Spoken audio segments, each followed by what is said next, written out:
Hello friend, কেমন আছেন সবাই? আজ আবারও একটা নতুন দিন। এই নতুন দিনে welcome back to my channel blogger Sangeeta. আজকে একটা অন্যরকম দিন। আজকে যেহেতু রবিবার, ছেলে স্কুল যায়নি, বাড়িতেই আছে। যেদিন ও স্কুল যায় না সেদিন ও সকাল সকাল উঠে প্র্যাকটিস করে। আজকেও তাই করবে বলে রেডি হচ্ছে।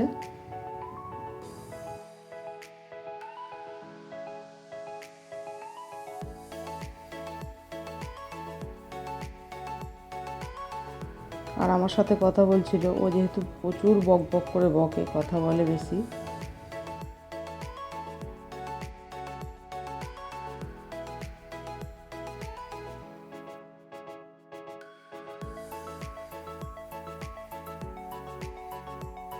রবিবার সকালে ওর বাবা যেহেতু থাকে, ওর বাবা ওকে প্র্যাকটিস করিয়ে দেয়। আজকে অন্য কাজে ব্যস্ত আছে তাই ওকে করাতে পারেনি, ও একাই করছে। কিছুক্ষণ পরে এসে অবশ্য যোগ দিয়েছিল ওর সাথে।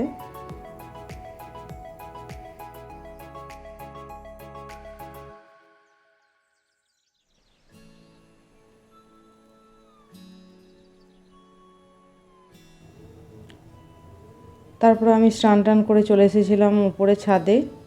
রেগুলার আমার যা কাজ, ওপরে জামা কাপড় দেব, তারপরে পুজো করব।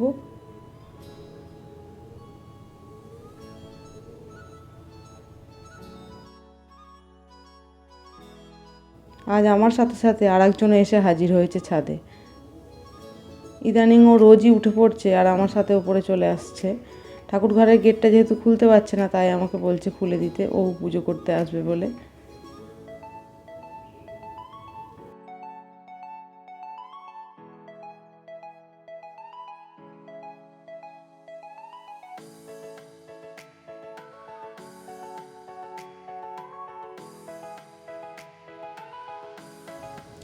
আজ রবিবার, আজকে তারকেশ্বরের এলাকার আশপাশের জায়গায় প্রচুর ভিড়। মানুষের আনাগোনা বেশ ভালোই। বাড়ির সামনে দিয়ে অটো টোটো ভালোই যাচ্ছে, শয়তান গাড়ি করে মানুষ যাচ্ছে, যাওয়া আসা করছে। ছাদ থেকে সেগুলো মাঝে মাঝে দেখছিলামও। এই যে ছেলের সাথে বকতে বকতে নিজের কাজটাও সেরে নিচ্ছি। আর ও কোথায় চলে যাচ্ছে বারবার দেখতে হচ্ছে, যেহেতু ধারের দিকে চলে যাবে। যদিও রেলিং দেওয়া আছে, কিন্তু রেলিংগুলো অনেক পুরনো, তাই ভয় লাগে বাইরের দিকে ওকে পাঠাতে।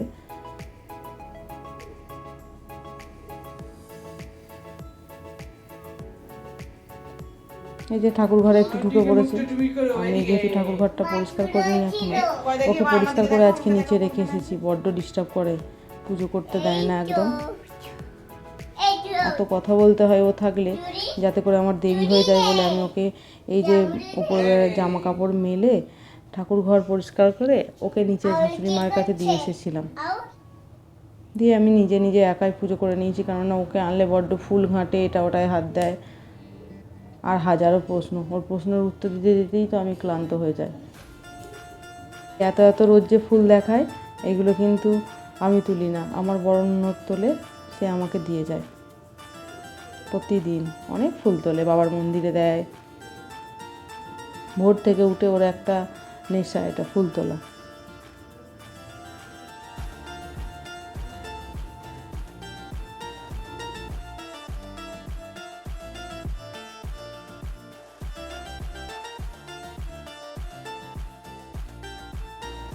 পুজো দেওয়া হয়ে গেলে নিচে চলে যাব।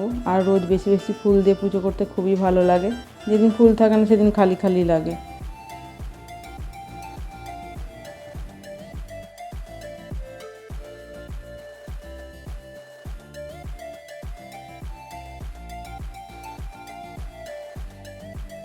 আজকে যেহেতু এই ভদ্রলোকও বাড়িতে আছেন, তাই আনারস কিনে এনেছিলেন চাটনি খাওয়ার জন্য। আমাদের বাড়িতে মাছ কাটা, আনারস কাটা এগুলো আমাকে করতে হয় না, এগুলো উনি থাকলে উনি করে দেন। মাছ ধরাতেও যেমন এক্সপার্ট, আর কাটাতেও। আর আনারসও তাই, আমাদেরকে ছাড়াতে হয় না। মা বা আমি কেউই ছাড়াই না, ওই ছাড়িয়ে দেয়। এই যে ছেলে বায়না করছিল খাবে বলে, কিন্তু একটুও খায়নি।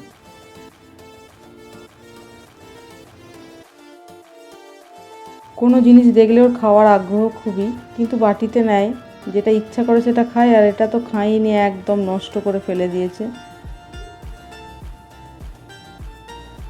অবশ্য এই ফলটা ও প্রথম খাচ্ছে, আগে কোনো দিন খায়নি। আগের বছর তো ছোট ছিল, আর এইবারে প্রথম আমাদের বাড়ি আনারস এলো।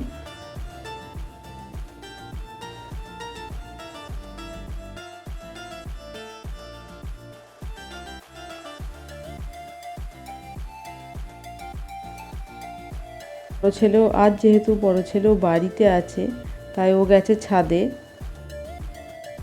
আমি একবার দেখি ও ছাদে কি করছে, তাই ছোট ছেলেকে নিয়ে ওপরে গেলাম। এই যে এসে দেখছি ওর এইখানটায় পায়রা থাকে। আমার ভাই এখন পায়রা দেখবে বলে এটা খুলে দিতে বলছে, কিন্তু খোলা তো আর যাবে না। সব পায়রা গুলো ভেতরে বসে রয়েছে। ভাই এগুলো কি? এগুলো কি? এগুলো পায়রা। তো আপনারা শুনতেই পাচ্ছেন, ও পায়রা বলছে এগুলোকে। ও কাবুতরও বলতে পারে, পায়রাও বলতে পারে, আর পিজেনও বলে কখনো কখনো সময়। ওর মত যখন তখন পাবে। পিজন এই পিজন কাবুতর মা দাদি দাদি বলছি। হাই হাই কি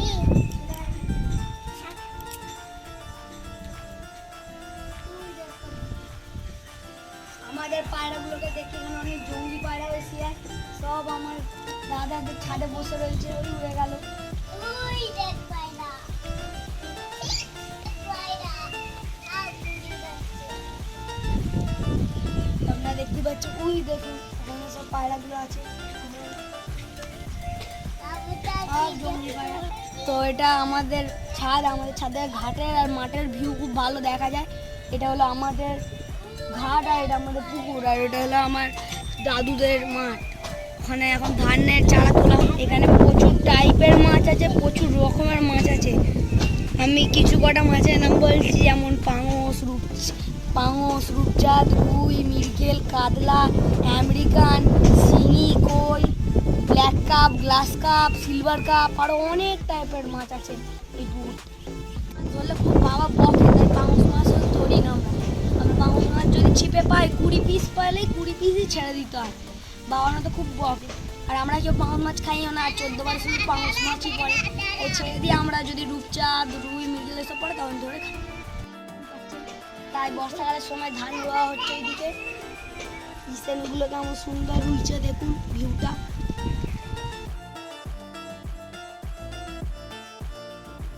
চলুন এবার নিচে যাই, কেননা ওদের বক বক তো আর শেষ হবে না, আর ওদের কাছে দাঁড়িয়ে থাকলে আমার আর কাজ এগোবে না। রবিবার এই কারণেই নিজের কাজের প্রচণ্ড দেরি হয়ে যায়, যেহেতু বড় ছেলে বাড়িতে থাকে। চলুন এবার রান্না বান্না সেরে নিই। আজকে রান্না হয়েছিল ঢেঁড়স, আলু এইসব দিয়ে একটা তরকারি, আর ডাল।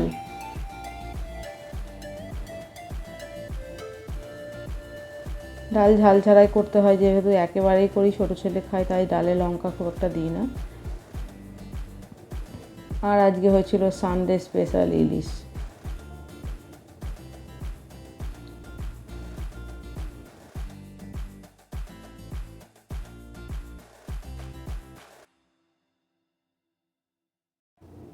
আর যেই আনারসটা কাটতে দেখলেন, ওটাতে 2টো আনারস ছিল, কিন্তু দুঃখের বিষয় একটাও মিষ্টি নয়, তাই কাঁচা খাওয়া যায়নি, পুরোটাই চাটনি করে নিলাম। চাটনি করলে সবাই আনারসের চাটনি খেতে ভালোবাসে, তাই চাটনি খাওয়া হবে। এই যে চাটনি আবার রেডি হচ্ছে। সন্ধেবেলা একটু রেডি হয়ে নিলাম, ছোট ছেলে, আমি আর ওর বাবা যাব একটু শ্রাবণী মেলার ভিড় দেখতে রাস্তার মধ্যে। এই যে গেটের বাইরে দাঁড়িয়ে আছি, ছেলে রেডি হয়ে গেছে, ওর বাবা বাড়ির দিকে একটু গেল, তাই বাইরেটায় দাঁড়িয়ে আছি আমরা। বেরোবো এবার। ও একটু চেষ্টা করছে গাড়িটা চালানোর, কিন্তু পারছে না। এই যে দেখুন কত মানুষের ভিড়। এই রাস্তাটা, লোকনাথে একটা লোকনাথ মন্দির আছে। যারা তারকেশ্বরের এলাকায় থাকেন তারা নিশ্চয়ই জানেন লোকনাথ মন্দির কোনখানটায়। শুধু তারকেশ্বরের এলাকার লোক নয়, তারকেশ্বরের বাইরেও জানেন লোকনাথ মন্দির কোনখানটা। যেখানে তারকেশ্বর বাবার মাথায় সবাই জল ঢালতে পারে না পায়ে হেঁটে গিয়ে, তারা কি করে লোকনাথ মন্দিরেও বাবার মাথায় জল ঢেলে দেয়। আমরাও বিশেষ বিশেষ দিন যখন থাকে, এই নীল ষষ্ঠীর পুজো, শিবরাত্রি, তখন তো আর বাবার মন্দিরে যেতে পারি না, প্রচণ্ড ভিড় থাকে। আমরা সেই টাইম কি করি, লোকনাথ মন্দিরে চলে যাই, যেহেতু লোকনাথ মন্দিরটা আমাদের বাড়ির অনেক কাছে। এই রোডটা 12 নম্বর রোড। আমরা লোকনাথ মন্দিরের ওখান দিয়ে এসে লোকনাথ থেকে 12 নম্বর রোড দিয়ে যাচ্ছি এবার বাবার মন্দিরের রাস্তায়। কিন্তু বাবার মন্দিরে যেতে পারবো না, বাবার মন্দিরের গেট পর্যন্ত যাব, যেখানে 12 নম্বর রোডে বাবার মন্দিরের গেট করা আছে, চৌমাথা বলে সেখানে। আর চৌমাথা থেকে নেমে এলেই হসপিটাল রোডের দিকেই আমাদের বাড়ি। এই রাস্তাটায় একটুখানি বেরিয়েছি যাত্রী দেখবো বলে, যেহেতু আমরা সন্ধেবেলা বেরিয়েছি, রবিবার সন্ধেবেলা এই রকম হাল। কিন্তু 8টা সাড়ে 8টার পরে এই রাস্তায় আর গলা যায়নি, এত লোকের ভিড়। কত লোক হাঁটতে পারছে না ভালোভাবে, তবে দেখলে খুব মন শান্তি হয়ে যায়। মনে হয় দাঁড়িয়ে দাঁড়িয়ে দেখি, কিন্তু যেহেতু বড় ছেলেকে বাড়িতে অনেক প্রজেক্টের কাজ লিখতে দিয়ে এসেছি, তাই বেশিক্ষণ টাইম থাকা হয়নি, একটুখানি টাইম থেকেই চলে গেছি বাড়ি। দেখুন একবার মানুষের ভিড়। এই রাস্তাটাতে সকালবেলা নো এন্ট্রি ছিল, কাউকে গাড়ি নিয়ে যেতে দেয়নি। এবার 8টা 9টার পর থেকে আর গাড়ি নিয়ে যেতে দেবে না, পায়ে হেঁটে সবাইকে যেতে দেবে। পায়ে হেঁটে যদি কেউ এইসব দেখতে চায়, সে পায়ে হেঁটে যেতে পারবে। যেহেতু আমরা সন্ধ্যেটায় বেরিয়েছিলাম, তাই এখানটায় নো এন্ট্রি এখনও শুরু হয়নি, আমরা বাইকেই গেছি। এই যে কত মানুষ হাঁটছে এখানটা, তাও একটু খালি খালি। গেটের ওই পার থেকে এই যে দেখুন তো, এই জায়গাটা চিনতে পারছেন কি না? আমি প্রায়ই তারকেশ্বর যখন আসি এই জায়গাটা দেখাই, তখন কেমন খালি থাকে। আজ দেখুন এই রাস্তাটার অবস্থা। আমার ছেলেও দেখছে, সবাই তো কাঁধে করে বাঁক নিয়ে যাচ্ছে, আর সবার বেশিরভাগ লোকেরই বাঁকে ঘুঙুর বাঁধ আছে, ঘুম ঘুম করে আওয়াজ হচ্ছে, সেগুলোও ও খেয়াল করছে। আমরা এখানটাতে একটুখানি দাঁড়িয়েছিলাম। সত্যি এই জায়গাটায় যে আমি আশপাশে থাকি, আমার খুব ভালো লাগে যে এইরকম একটা জায়গায় আমি থাকতে পারি।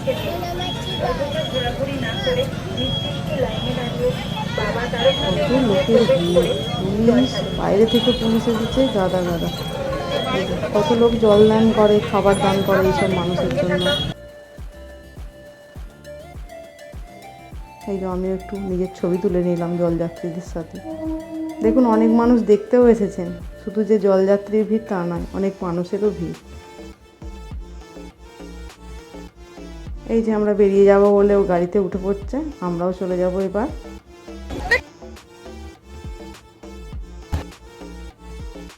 যেই রাস্তাটা দিয়ে আমরা বাড়ি যাব, এই গেটের অপোজিটে, যেটা হসপিটাল রোড বলে, সেখানে ওর বাবা একটু নেমে দাঁড়িয়ে আছে ছেলেকে নিয়ে, কেননা এখানটায় গাড়ি রাখতে দিচ্ছে না।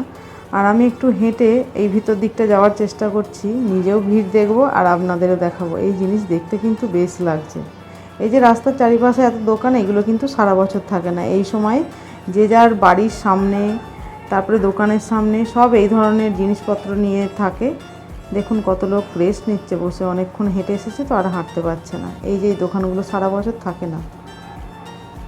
এখন যেহেতু যাত্রীর ভিড়, তাই যে যার মতো করে দোকান সাজিয়েছে।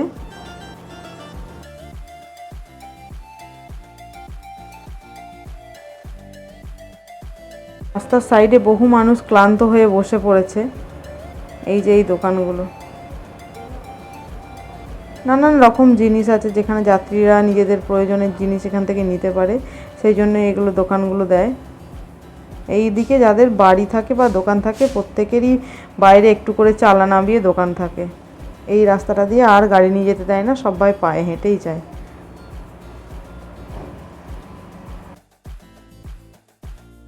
এই বাঁকটা দেখুন কত বড়। এই বাঁকের ওপরে আবার বহু মানুষ মূর্তি বসিয়েও নিয়ে আসে, অনেকজন মিলে নিয়ে আসে তো।